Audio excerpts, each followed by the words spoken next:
नमस्कार, आदाब, सत श्री अकाल, जय भीम, जोहार। मेरा नाम है नवीन कुमार। मुसलमानों का नाम आते ही बुलडोजर का मुंह उनके घरों दुकानों की तरफ मोड़ देने वाली भारतीय जनता पार्टी न केवल मुसलमानों के वोट के लिए हाथ जोड़कर गिड़गिड़ा रही है, बल्कि उन्हें टिकट भी दे रही है। देखिए, जम्मू कश्मीर में 10 साल बाद हो रहे विधानसभा चुनाव के लिए भाजपा ने अपनी पहली लिस्ट जारी कर दी है। इस लिस्ट में 3 फेज के 44 प्रत्याशियों के नाम हैं और इसमें 14 मुसलमान हैं। मतलब लगभग 1/3 भाजपा का हर तीसरा उम्मीदवार मुसलमान है। अब सवाल है कि किस मुंह से मुसलमानों का वोट मांग रही है बीजेपी। पूरी पार्टी ने और खुद प्रधानमंत्री नरेंद्र मोदी मुसलमानों के खिलाफ नफरत, घृणा और नृशंसता का जो अभियान चलाया है, उसके बाद भी वो मुसलमानों का समर्थन और विश्वास चाहते हैं, तो इसे आंखों का पानी मर जाना नहीं कहेंगे तो और क्या कहेंगे।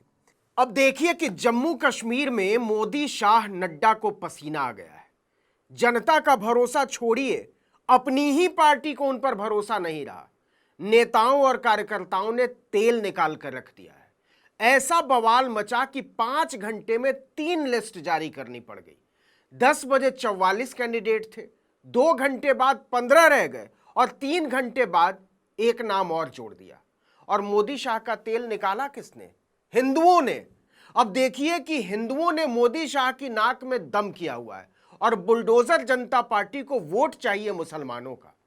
पिछले दिनों मध्य प्रदेश के छतरपुर में जिस तरह से कांग्रेस के पूर्व जिला उपाध्यक्ष हाजी शहजाद अली और उनके भाई कांग्रेस पार्षद आजाद अली की 20,000 वर्ग फीट में बनी आलीशान हवेली को बुलडोजर चलाकर 6 घंटे में ध्वस्त किया गया, वो मुसलमानों के प्रति मोदी और भाजपा की घृणा की राजनीति का दुर्दांत उदाहरण है।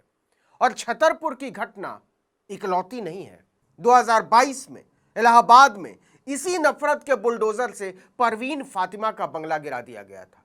उनकी बेटी आफरीन फातिमा जेएनयू में पढ़ती हैं क्योंकि उनके पिता जावेद अहमद किसी मामले में आरोपी थे। अगर इस सिद्धांत को मान भी लिया जाए तो क्या उन घरों में सिर्फ आरोपी रहता है या रहता था, या उनके बच्चे भी रहते हैं, उनकी पत्नी भी रहती हैं, उनके माता पिता भी रहते हैं। मतलब मोदी योगी की राजनीति कहती है कि एक आरोपी की सजा उसके परिवार के हर सदस्य को देंगे अगर वो मुसलमान है तो। गौर कीजिए, सिर्फ आरोपी, सजा याफ्ता नहीं, मामला कोर्ट तक तो पहुंचता ही नहीं। भाजपा के बड़े बड़े नेता मुसलमानों के खिलाफ इस बुलडोजर घृणा अभियान के चेहरे बने हुए और मोदी के मुंह से एक बोली नहीं फूटती, चू नहीं निकलता। 2023 की मेवात की घटना याद कीजिए। 31 जुलाई को विश्व हिंदू परिषद और बजरंग दल द्वारा गैर कानूनी शोभा यात्रा निकाली गई थी। हुड़दंगियों ने जमकर बवाल काटा था। इसके बाद हिंसा शुरू हो गई। इस हिंसा में होमगार्ड के 2 जवान समेत 6 लोगों की जान चली गई। हरियाणा के तत्कालीन गृह मंत्री अनिल विज ने इस सिलसिले में 202 गिरफ्तारियों के बारे में जानकारी देते हुए कहा था कि कथित दोषियों को बुलडोजर इलाज मिलेगा। इसके 2 दिन बाद यानी 3 अगस्त से अवैध अतिक्रमण का हवाला देकर नूह में मुसलमानों की संपत्तियों को जमींदोज किया जाने लगा। क्या मजाल कि उसी हिंसा में शामिल दूसरे धर्मों के दंगाइयों के घरों को छू भी ले सरकार। 2022 में न्यूज लॉन्ड्री ने शिवराज सिंह चौहान के बुलडोजर मामा में हुए कायांतरण के 2 सालों में ध्वस्त की गई 332 संपत्तियों पर एक लंबी रिपोर्ट छापी थी। यह रिपोर्ट कहती है कि इनमें से अधिकांश संगठित अपराधियों की नहीं थी। ये संपत्तियां आम लोगों की थीं, जिनमें से ज्यादातर गरीब लोग थे, मुसलमान थे। ध्वस्त किए गए 332 घरों में से कम 223 मुसलमानों के घर थे और इनमें से 92 घरों को केवल अप्रैल 2022 में गिराया गया था।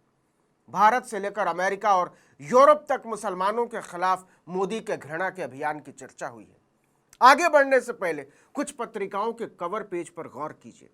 आज से 22 साल पहले इंडिया टुडे ने मोदी को घृणा का नायक कहा था, हीरो ऑफ हेट्रेड।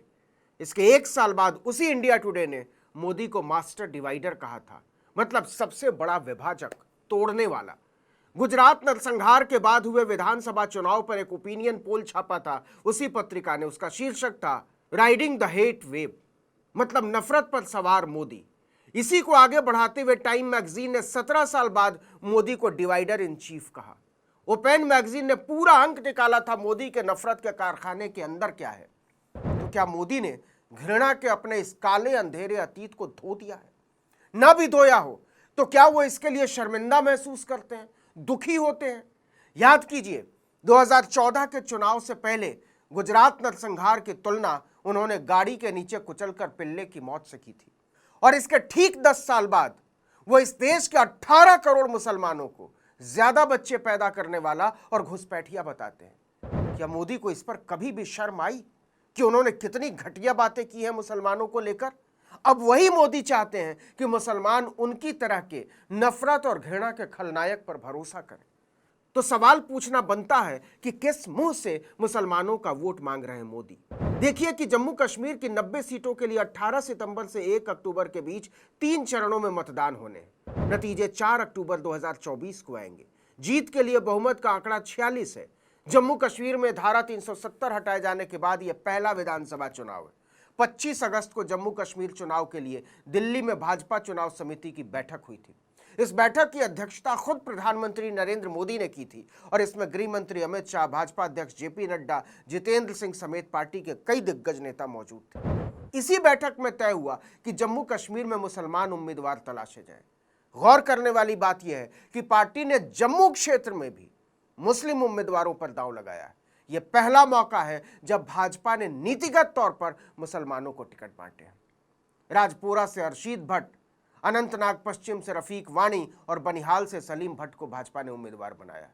माना जा रहा है कि भाजपा जम्मू कश्मीर की कुल 90 में से 70 विधानसभा सीटों पर कैंडिडेट उतारेगी, जबकि कश्मीर की 20 सीटों पर निर्दलियों को समर्थन देगी। मतलब साफ है कि उन 20 सीटों पर भाजपा को उम्मीदवार तक नहीं मिल रहे हैं।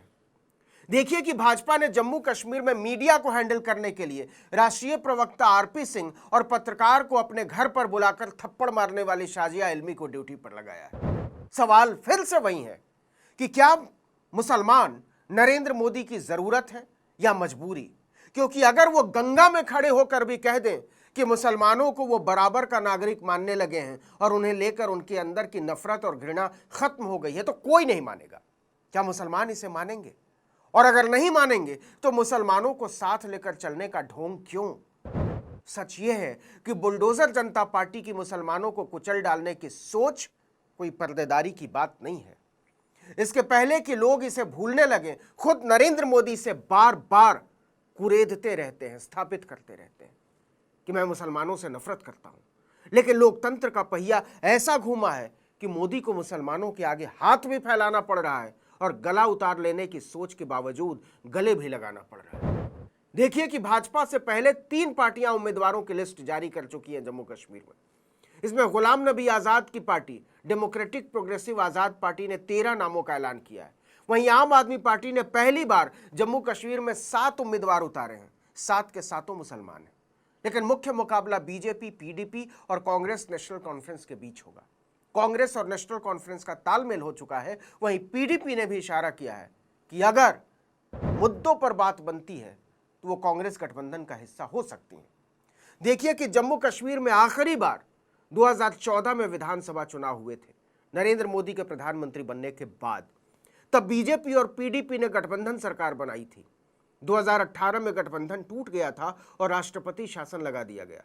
राष्ट्रपति शासन के बीच ही 2019 के लोकसभा चुनाव हुए।